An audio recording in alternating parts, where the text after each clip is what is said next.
From Washington, the McLaughlin Group, the American original. For over 3 decades, the sharpest minds, best sources, hardest talk. Issue 1, 50 years since Dallas. If you were alive on that dreadful day, you'll never forget it. 50 years ago, November 22, 1963, President John Fitzgerald Kennedy was assassinated by gunfire as he rode in his motorcade through Dealey Plaza in Dallas, Texas. President Kennedy was 46 years old, the 35th President of the United States, and 3 years into his one and only presidential term. President Kennedy's state funeral was modeled after that of another assassinated president, Abraham Lincoln. The funeral protocol was chosen by President Kennedy's widow, Jacqueline. The president's flag-draped casket was drawn by horses down Pennsylvania Avenue from the Capitol building where it had lain in state to the White House where Jackie and children Carolyn and John Jr. were waiting. John Jr. famously saluted his father in a heartbreaking moment. The family walked with the procession, including a military escort and a symbolic riderless horse, to St. Matthew's Cathedral where funeral services were held.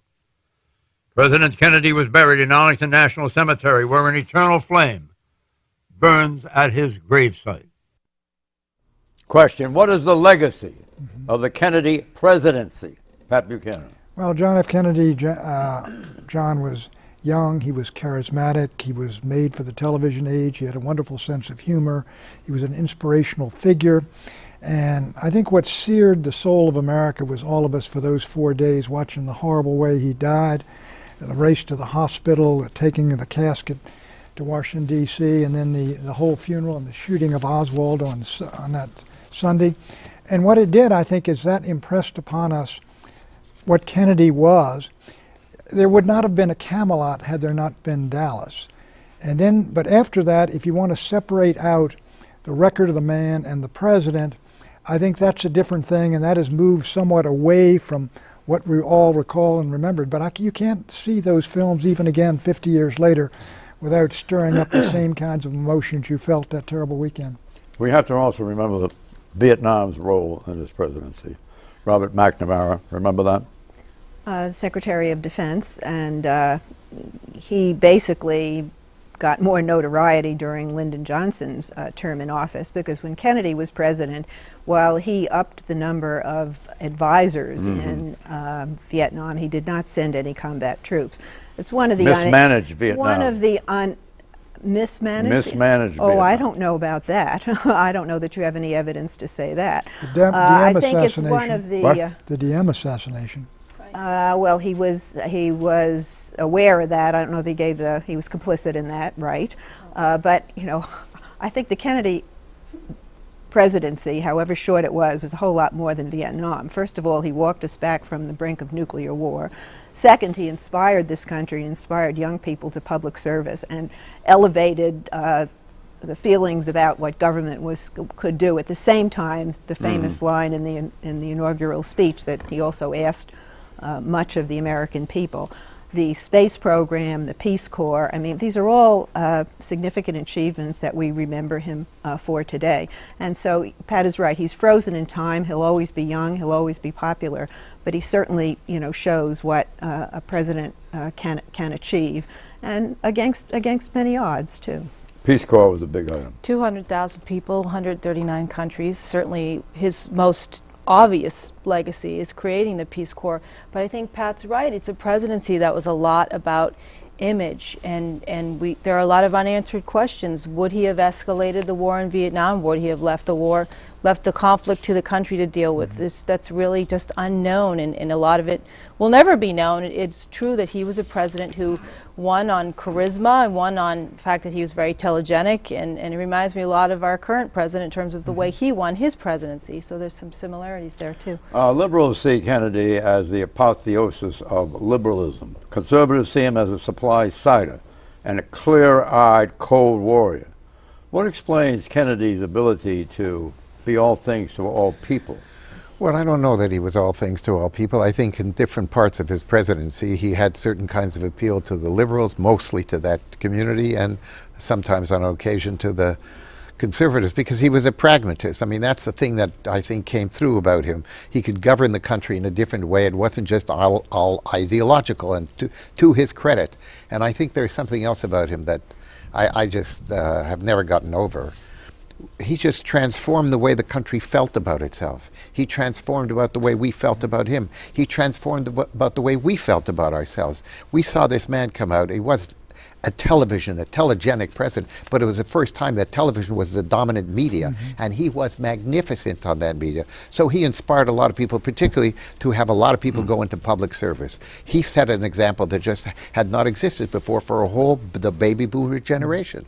And he still is somebody whom I think is missed in some way in this country, because there was something about him that made everybody feel so good. That doesn't exist today. And you must also note that Jackie contributed to the Camelot mystique. For sure. So did Jackie, so did John, you know, and so did Caroline. Look, here's Caroline today, who's our ambassador to Japan. And so we just still treasure the memory of that. Okay, let's move on. Was playing on Broadway then. I mean, people, Right. it was in the air. It wasn't as though Jackie just invented this. And his response to Jacqueline when she said, "What would you like to do tonight?" He said, "I'd love to see Camelot." Remember that? Right, right. And I think they went to the movie in Washington, did they not? Well, and the whole, she myth told of Teddy Camelot, White- if you she will, told- was good for the country. She told Teddy White that this is something she wanted, I think, in the recollection of what happened and stuff. But look, he was 30 years younger than Eisenhower. Television was just coming in. Right. It was a whole new generation. Right. Those of us on the right, we were going to say, we're going to get our Jack Kennedy. Right. We got Goldwater. They've got Jack Kennedy. It was a Okay. whole new generation of real change from the post-war era. Let's move on. There's a lot to talk about. Was it a conspiracy? I certainly have doubts that he was motivated by himself. I mean, I'm not sure if anybody else was involved. I don't go down that road with respect to the grassy knoll theory and all of that. But I have serious questions about whether they got to the bottom of Lee Harvey Oswald's time and influence from Cuba and Russia. Secretary of State John Kerry isn't the only one to harbor questions about the motives of the assassin of President Kennedy, Lee Harvey Oswald, who also shot to death Dallas police officer J.D. Tibbet and wounded Texas Governor John Conley. Oswald himself was killed 2 days later as Oswald was being held in the Dallas City Jail. The shooter was Jack Ruby, a local nightclub owner. A Gallup poll taken immediately after the assassination found that 52% of the public thought Lee Harvey Oswald had not acted alone.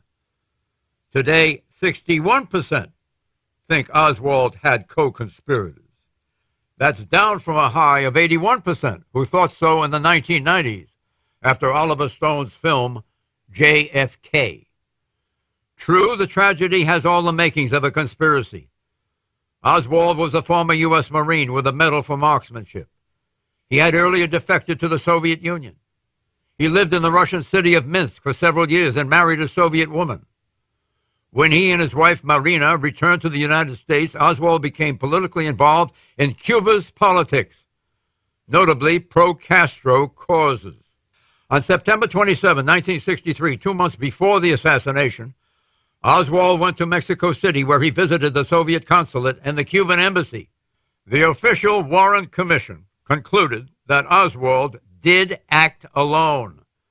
But at the time, the commissioners were unaware of the plans of the U.S. CIA to oust Cuban dictator Fidel Castro, including assassination. In the intervening years, a host of theories have been spawned that have implied variously that the KGB, Cuba, the Mafia, the CIA, and even Kennedy's Vice President Lyndon Johnson were the assassins. This has to be taken seriously, of course. When Kerry, our current Secretary of State, says, "To this day, I have serious doubts that Lee Harvey Oswald acted alone." Who does he I certainly have doubts that he was motivated by himself. Who does John Kerry think shot at General Walker, fired right through his window, the head of the John Birch Society, the general who had been at Oxford, Mississippi, the right-winger. He shot to kill him, tried to kill him. The fact that he didn't, if he had killed him, there would have been no Dallas. But did he have a conspiracy to help him kill General Walker? Who knows? I mean, look, if there had been a conspiracy, it would have been uncovered. We had put out instructions to take Castro out. Bobby Kennedy was calling Helms, that you heard every other day, saying, what are we doing about Castro? There are reports. Why were the Kennedys concerned about Castro? After the Cuban Missile Crisis, Kennedys had given a statement that they would not invade Cuba. Why was the Cuban Missile event so serious in his thinking? Well, they put intermediate range ballistic missiles into Cuba, which could have blown up Washington, D.C. Who put them in? Khrushchev did, and they could have done it in 15 How minutes. did Kennedy escape from that net? Well, he ordered them out, and he gave a secret deal to take out our missiles from Italy and Turkey. Thor and Jupiter missiles. So a deal was cut. Yeah, a deal was cut. But there was a time when there was serious concern about Castro, and was there concern about eliminating him in a more...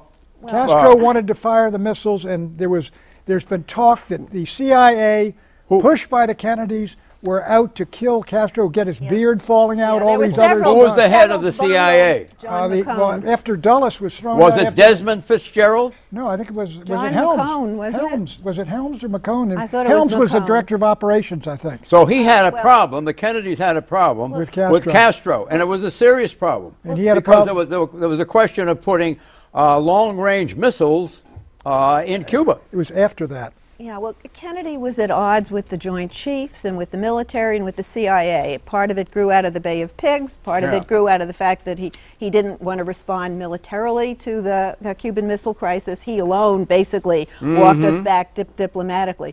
So I think there was some concern, even in the Kennedy family, that this could have been an internal Well, coup. we can agree with Kerry no that... evidence has ever surfaced to the contrary, that nobody has put together the wider conspiracy. But it is hard to accept that this one lone guy, loser guy with a $19 rifle could disrupt American history to that extent. So people are going to keep looking, and not all of the records have been released. They won't be released for another 3 years from the FBI Lee and the Harvey CIA. Oswald acted alone. To this day, I have serious doubts about that, said John Kerry. That's good enough for me. Okay, Kennedy's inkling.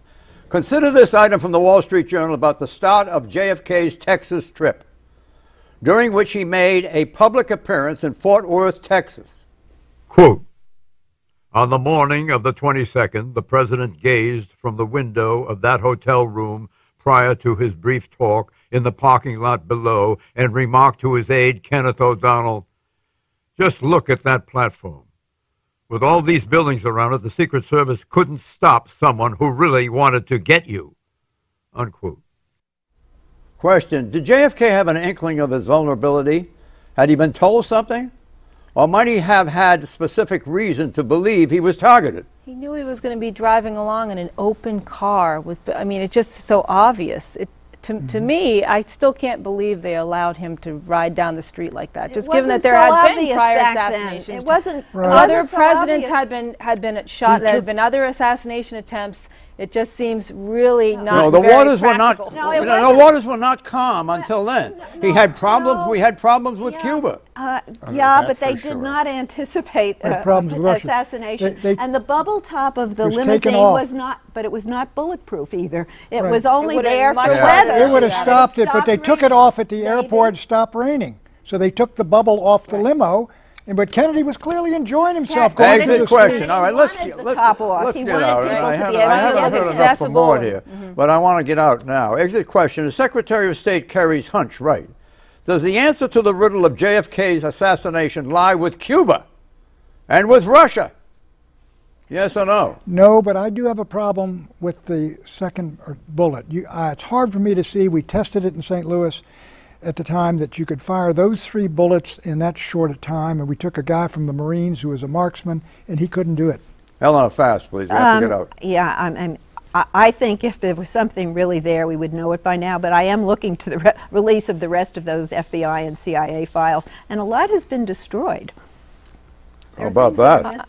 I agree with Eleanor. Somebody would have talked by now. If there's a conspiracy and more people are involved, somebody would have said something at this point. Well, there's enough strange information here to perpetually raise these questions, but with nothing that has come out, I just have to say no. I just don't see that this is a conspiracy until there's much, much more evidence. I would agree with the Secretary of State. I don't believe in the single theory. Well, that may be the only thing that you agree with him on, but at least you have something to agree with. Well, let's just be a matter of record. Don't forget the McLaughlin Group has its own website, and you can watch us on any day of the week from anywhere in the world at McLaughlin.com. Issue 2, Tehran's torpedo. We do not want Iran having nuclear weapons. And it would be not only dangerous to us and our allies, but it would be destabilizing to the entire region and could trigger a nuclear arms race that would make life much more dangerous for all of us. So our policy is Iran cannot have nuclear weapons. Talks in Geneva between the P5+1, France, Great Britain, Germany, Russia, China, the United States, and Iran, were jarred this week after a scathing speech by Iran's supreme leader, Ayatollah Ali Khamenei. Speaking to a gathering of the Basij, Iran's paramilitary militia, Khamenei accused the United States of war crimes extending from Iraq to World War II, Japan, when the U.S. became the first nation to use nuclear weapons. In a swipe at Israel, Khamenei characterized the Jewish state as, quote, dirty, rabid dog, unquote. Khamenei called Israel an evil power and went on to say, quote, the Zionist regime is doomed to destruction, unquote. Most ominously, in terms of prospects for an interim agreement on Iran's nuclear program, whereby Iran would suspend uranium enrichment for 6 months while talks continue on a final deal, Khamenei declared with regards to Iran's right to develop a peaceful nuclear industry that, quote, I insist not one step backward should be taken with regard to the Iranian nation's rights. Some red lines and limits exist which must be respected, unquote. Question, whether or not there is an interim agreement is reached now, what are the implications of Khamenei's, quote, red lines on prospects for a final agreement with Iran's nuclear program? What about that? And what do we know about Iran's nuclear program now? Well, I don't think this is going to destroy the possibility of a deal. It sounds like they're on the verge of getting something because the Secretary of State, John Kerry, is going to be joining these talks, and that means they're on the verge of having an agreement. It'll be, I think, a 6-month holding off on nuclear development, but it sounds like Iran wants the ability to keep enriching uranium during that time. There's a little bit of a disagreement there, but just from talks on Capitol Hill, from what I'm hearing and what we're reading about Secretary of State Kerry, sounds like they're getting closer than we've ever been, and that's promising, and so I don't think these comments are going to kill that deal. So this is a holding action by Khamenei with the old guard, He's right. The young guard. He's trying to tamp him down. Who's in the young guard? Who's calling the shots? Well, the new guys, Rouhani and the other guys. Rouhani, They were just elected, and they are moderates, and they want a deal, in my judgment. And the point is, John, the bottom line for Khomeini is a very simple one. We retain the right to enrich, having signed the Nuclear Non-Proliferation Treaty, and candidly, the P5+1 is willing to do the deal, and how they're going to copper it, I think, is they're not going to say anything about it. They're going to put limits on what they can enrich, where they can enrich, how much they got to give up. The makings of a deal are there, I think, because I don't believe Iran wants an atom bomb, and I think they want to get out from under these sanctions. Well, they want to retain the right to enrich, but they will let in inspectors so that they can show that they're not really enriching at the kind of speed and intensity that would lead them to. They're getting a lot out of this too. They could, they can lose.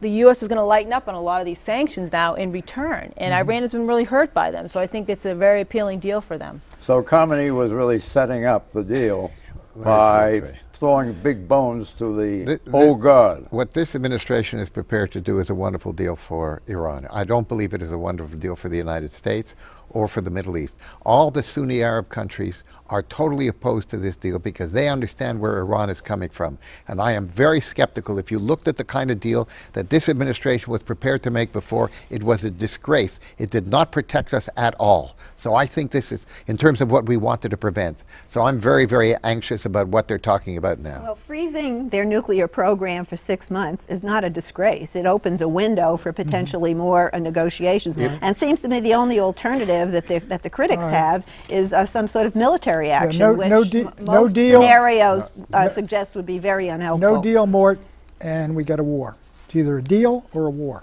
But the question is, what do you have if you have a deal that prevents, that does not prevent Iran from developing nuclear weapons? You freeze every single one of those programs, and you put inspectors all over every single nuclear site they got. They're not freezing them. If you saw what they were in the final deal, or we will see what's in the final deal. If it's the deal that they were prepared to make before, it is not that kind of a deal. That's an interim 6-month deal, which is a freeze. It's not a freeze. They can continue the construction, for example. They're far away from completion, and they got needed. You're talking about Iraq. 6 months closely at heavy water plant. That's right. That's the plutonium. They need an auxiliary plant even after Iraq is built to turn the plutonium into weapons grade. And you can ratchet those sanctions back up instantaneously. And you can, frankly, if you want more at the end and you don't like it, you can bomb them. It's like a spigot that you can turn on and off. He knows even less about this issue than I think he knows. Well, he has probably less ideological bias than some of the critics. Are we ready for the exit question? Here it comes. Here's the exit question. Is Ayatollah Khomeini's speech Exhibit A for why we should pursue all avenues, from dialogue to the military option, to keep Iran from developing a nuclear weapon? Yes or no? Pat Buchanan. We should ignore his insults and do what is in our national interest, which is a deal. Yeah. That's Rouhani. That's what you want, the Rouhani deal, and the Rouhani deal is really the one that's I want working. A better deal than they're going to offer in the freeze, but I think we can get it. This is cover for Rouhani. Yeah, cover with the old guard. Cover with the Revolutionary Guard, right. Exactly. Yeah, don't take the bait from the old guard. Keep on pressing ahead. Right. Sticks and stones. We just work out the deal and avoid a war. If we can work out the right deal, exactly. You think we will, yes or no? I do not. I do. Issue 3, Tempus Fugit. Even though there are 5.5 more weeks to calendar year 2013, the U.S. House of Representatives has only 8 more days in session in Washington. That's 8 days in session in December for the House to get things done before members depart the nation's capital for the rest of the year to attend to constituent business in their regional offices, sandwiched with holiday vacation time. This means that ambitious legislation that has been passed in the Senate this year will not be passed by the House, like the overhaul of U.S. immigration laws. This is not to say that the House under Republican control won't be busy over its 8 final days. The GOP is taking on the Affordable Care Act, a.k.a. Obamacare, the president's landmark legislative accomplishment. And a House and Senate Conference Committee is trying to hammer out a budget deal. The Senate will be busier in its final days than the House. Democratic Majority Leader Harry Reid has said so. But the irony is that even if the Senate passes a slew of bills, they stand no chance of becoming law in 2013 thanks to the Republican House. Home for the holidays. Question, is Congress done for the year, or do you foresee anything coming out of the 113th before December 31st, Susan Ferrecchio? And don't forget to tell us about the news about the filibuster. The most important thing we'll probably see is a deal on spending for the next year or two. And it will not involve entitlement reform, but it'll involve raising revenue through fees and other means and moving around this so-called sequester that we've been operating under for the past year. That'll be the big thing that comes out. So it's not nothing. The other big development, of course, was the filibuster reform this week in the Senate, where they changed the rules on what's required for ending a filibuster. It used to be 60 votes. It's now 51 for all judicial nominees and executive branch nominees. Really monumental move in the Senate, highly criticized by the minority Republicans, but Democrats felt they needed it to move and end the gridlock. It's something that may come back to haunt them, though. What's a filibuster? Filibuster is, it's a senator can talk and talk and talk and prevent moving forward on legislation without 60 votes to end debate. Who holds the record? Wait a minute. Who holds the record? I think it's Strom Thurmond. Strom Thurmond. How long did he talk? I think 23 hours. More. 1957 Civil Rights Bill, John. Yeah, but they don't talk anymore. They just threaten a filibuster and then they just go about their business. Okay, now what happened? What happened with the filibuster and how was it arranged? Wait a minute. Okay, first of all, Democrats felt that Republicans were blocking the president's judicial nominees. They wanted to stop Republicans from blocking them with the 60 votes. They only control 55 votes. Now tell me about Harry Reid and how he did this. He did this through a procedure that the Republicans felt was parliamentarily illegal. What did he do? He did it with a 51-vote change of the rules, which normally they're only supposed to be allowed to do in the first opening day of the session. However, they violated their own rule and did it according to the Republicans. Why have they waited so long to get rid of the filibuster? Well, right now, they need to do it now because they're running out of time to get these judges through. Democrats see the writing on the wall. They may lose the Senate majority in the coming election in 2014. This will give them a chance to usher through many nominees that the president chooses before they're in the minority, and then they have no say over what gets moved to the floor. It also excites their base, who have been, not exactly thrilled with the Democratic presidency and the Democratic Party of late. This is going to help them move some much more liberal folks through the Senate that ordinarily they would have never been able to do. You got 10 seconds. Give it if you can in 10 seconds. Turn the U.S. Senate into another version of the House. You got small d democracy, which is a corruption of a republic. This stuff is going to whistle through. In the future, you're going to get the Senate. It's going to look just like the House. First of all, the Republicans have over-abused and abused the filibuster. The D.C. District Court has 3 vacancies they've been refused to fill. They knocked down 3 appointees. They have perfectly credible records. One of them worked in the George W. Bush administration. They just don't want Obama to have any more leverage. The federal courts are divided, 390 Republican appointments, 390 Democratic appointments. There are 93 vacancies. The Democrats are moving now because if they didn't take advantage of the next 3 years of this administration, the Republicans are going to come in and make this move. They've been talking about it for years. The filibuster is intended to prevent the majority from running the show and taking it away completely from the minority. Yes. And now we've lost that. Is that a bad thing? Given the way the filibuster has been abused, I don't think it's such a bad thing, to be honest. You do not? On the other hand, I would preserve some piece of it, because I think the part that we have... How long has it been in place? How long has it been in place? It's particularly one since 1918. It's not Jefferson. 1918. Well, you want to take something that's been solid in our history and throw it out right out the front door? I don't know that I want to change it. To eliminate it. I would like to moderate it a bit, because it has been abused as well. Predictions, Pat. Israeli peace talks with Palestinians collapse. Democratic rule change on filibuster gives the president 3 years to get judges in place, and the Republicans are going to would have changed the rules anyway when they get power. Susan. The Farm Bill is not going to be passed this year because they can't come to agreement on food stamps. There goes the farm vote. Mort? To the extent that congressional approval is necessary for any of the agreements with Iran, it will not be approved. The Republicans will win the Senate next year, 2014. Happy Thanksgiving. Gobble, gobble.